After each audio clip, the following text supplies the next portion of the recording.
For all creators out there, have you signed up yet to GFN Vault? We've teamed up with TikTok and we started an agency which enables you to earn money right now.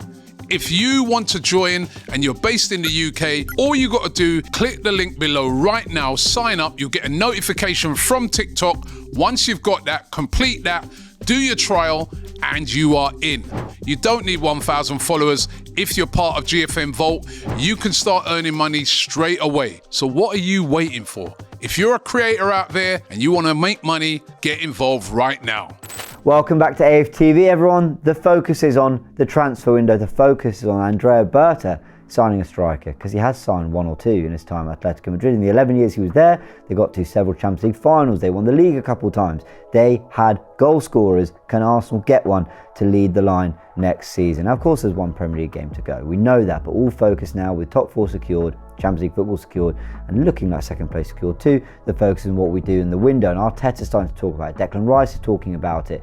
The noise from Josh Kroenke in his quotes, the media reports are there will be the opportunity to invest there and to do something. So what I wanted to do in this video, because look, you got a summer of breakdowns coming. You got a summer of talking about all these different rumours and links and look how these players fit in. I'm not going to bore you with all that now. What I want to do is actually take stock of everything we've been hearing over the last few months, everything about this striker search, everything that has been reported, rumoured, suggested, to make the point that there are a lot of strikers Arsenal can sign this summer. Who's the right one? And with everything I'm going to say here, with my kind of bullet point thoughts on these players, I want your thoughts in the comment section below. Let me know your favourite. But I want to know about other players. Which ones stand out here that you go, do you know what? That's an underrated option. And if that becomes available, we should do that deal too. So let's make our way through the list, because there's plenty to talk about. The obvious ones, let's get them out of the way. Victor Gyökeres, 26 years old, Sweden international, plays at Sporting, has done for the last few seasons, previously at Coventry, where he was scoring goals in the Championship too. He has 53 goals in all competitions this season, and he would come in for an estimated £60 million. Now, I need to know why that fee has dropped, because if I'm not mistaken, there's a release clause that's at around 85 million, but there's an agreement he can go for around 70 to 75 million euros. Why is that the case? But other than that, you cannot disagree with his numbers. No player I'm going to read out on this list has a better set of numbers than Victor Gyökeres. We talked about loads on the channel. Obviously, all the content's still out there, but I'd love to know from all you, is that the number one choice? Because Benjamin Sesko is supposedly another player they're looking at. Much younger, 21 years old, Slovenian international at RB Leipzig, has been there for, I think, maybe 2 seasons now, maybe 3. He's got 21 goals in all competitions this season, but he would come for around £75 million. Now, we need to remember that I think just north of 50 million would have got him last summer. That's what we were trying to do. When Man United, Chelsea were in the race, he signed a new contract, but it seemed to be some kind of agreement that he could go in the following summer, having dedicated another year to the club. But it's going to cost a lot more money. And the thing is he a year on much more developed and in a much better stage than he was then? £20 million better? I'm not sure. I think we were hoping for some sort of, as Arsenal fans wanting to sign this player, I think we were hoping for some sort of goal record and output that suggested, wow, he's made the big leap. But at 21, you also wouldn't expect that. Sometimes strikers do just blossom a little bit later. So I think we have to be patient on that one, but we don't have time to be patient. Maybe we can be patient with the player, but we can't be patient with the window and what we're expecting of Arsenal next season. But a lot of people feel he's a better fit overall profile-wise than Victor Gyökeres. So all the reports are saying that it's between those two, but the closest we came to signing a striker in January, and we weren't very close at all, but it's certainly the closest we were, was Ollie Watkins, 29 years old, England international, scored that great goal to send England to the, I was about to say Arsenal, send England to the Euros finals when they beat the Netherlands 2-1. He's of course at Aston Villa, but recently lost his place at times in, for example, the crucial Champions League games against PSG, when Marcus Rashford led the line. Unai Emery has a habit for going with the players that fit the game model he needs most, not just your best players, and Ollie Watkins might be really dependable on goals and assists. 17 goals this season, I think 14 assists too.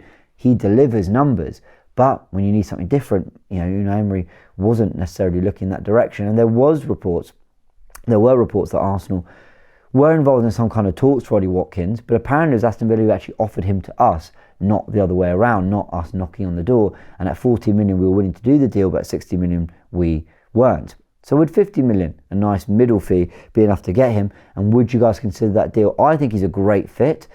I don't think he's the best option on this list. I'm still edging towards others more, but I don't think he's getting the credit he deserves for what he's done in the Premier League since he's arrived. Obviously did he? No, Villa got promoted and they signed him from Brentford. But yeah, he's been scoring goals in England from the Championship to the Premier League. Very, very good player. Victor Osimhen, 26 years old. Obviously Nigerian, plays for Galatasaray, 36 goals this season. £63 million is the fee that's been thrown around because of the potential release clause, but the big stumbling block here is the wages side of things. Now, do you know when it comes to Osimhen and Nico Williams and people talk about wages, I sort of think, well, what are we talking? 300-400 grand a week? Because that's absurd. And then you do have to really consider the bigger picture in terms of the squad building and the commitment you're making to that player.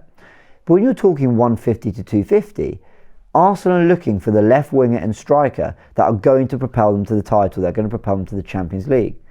So is that not around the salary you'd expect these players to be on? That's the one thing I'd say. So the big question is quite how much it needs to be, but as Fabrizio Romano, I believe, who said that the reason a lot of other clubs weren't in for Victor Osimhen, like Premier League clubs and others didn't really pull the trigger on the deal, was because they looked at it and just went, it's not a salary we can justify. But again, this is just sort of whispers on the timeline. If you've got some more thoughts and insight on that, let me know in the comment section below. The point is, he scores goals wherever he goes. He did at Napoli, leading them to the title. He has done for Galatasaray. Top player, really well suited to us as well. Dusan Vlahovic, we wanted him when he was a 21-year-old at Fiorentina. So that's a good 3-4 years ago now. He's at Juventus, and look, he's scored goals. Has it really worked? I don't think to the level people would have expected him to. Only 15 goals this season, so you're getting him for £40 million maybe, a little bit more of a cut price deal, but 40 million is not little. I mean, it's less than it was 10 years ago. 40 million doesn't get you quite as far now, but I would think that 40 million could be better used.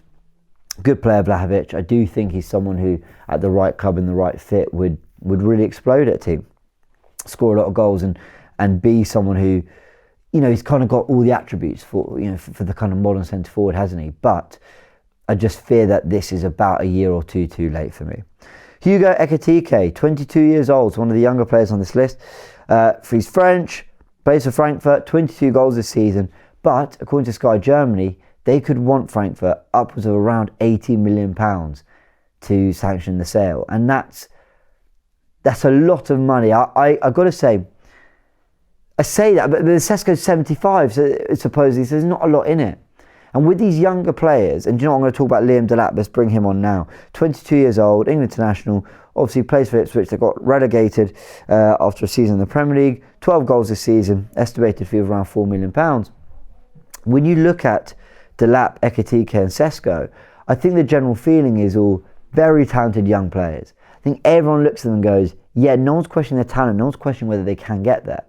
The bigger point is more, you want someone who's going to come and you can rely on. Now, part of me thinks that Arteta likes the younger player because it means that he can give some seniority to Havertz. It means he can manage their minutes. And whether we like it or not, I still think he wants to get Kai Havertz playing a lot of football up front for us next season.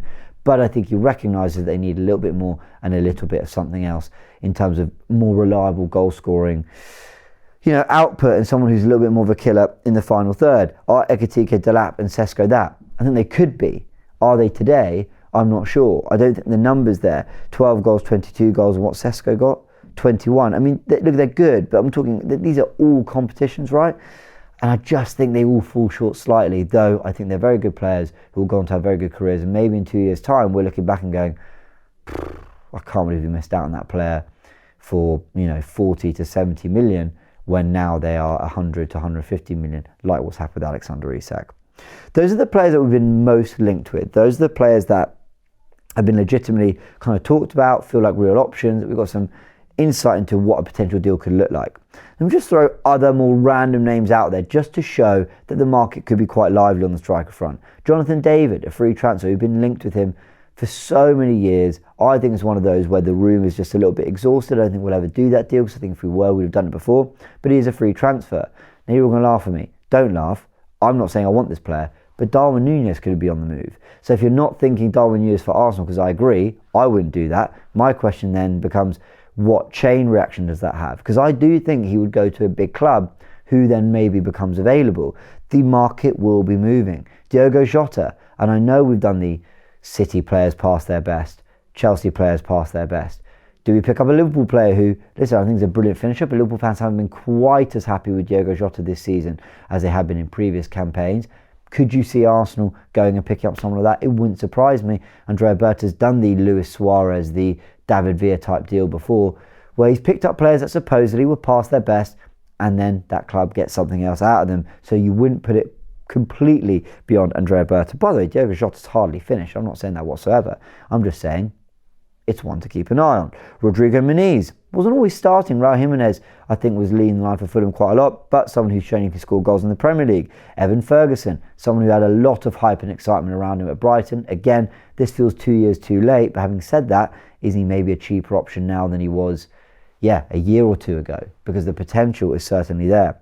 Then could you actually go and be more ambitious in other ways for players we haven't been linked with? But knock on the door for Lautaro Martinez. I know that into the Champions League final, I know that under Inzaghi they're doing brilliant things, challenging for trophies. I know that, there will be a lot of demand for Lautaro Martinez, but why not? Why could we not knock on the door for these kind of players? Throw in there Marcus Thuram as well, who's been brilliant. He went on a free, they make a really healthy profit into Milan.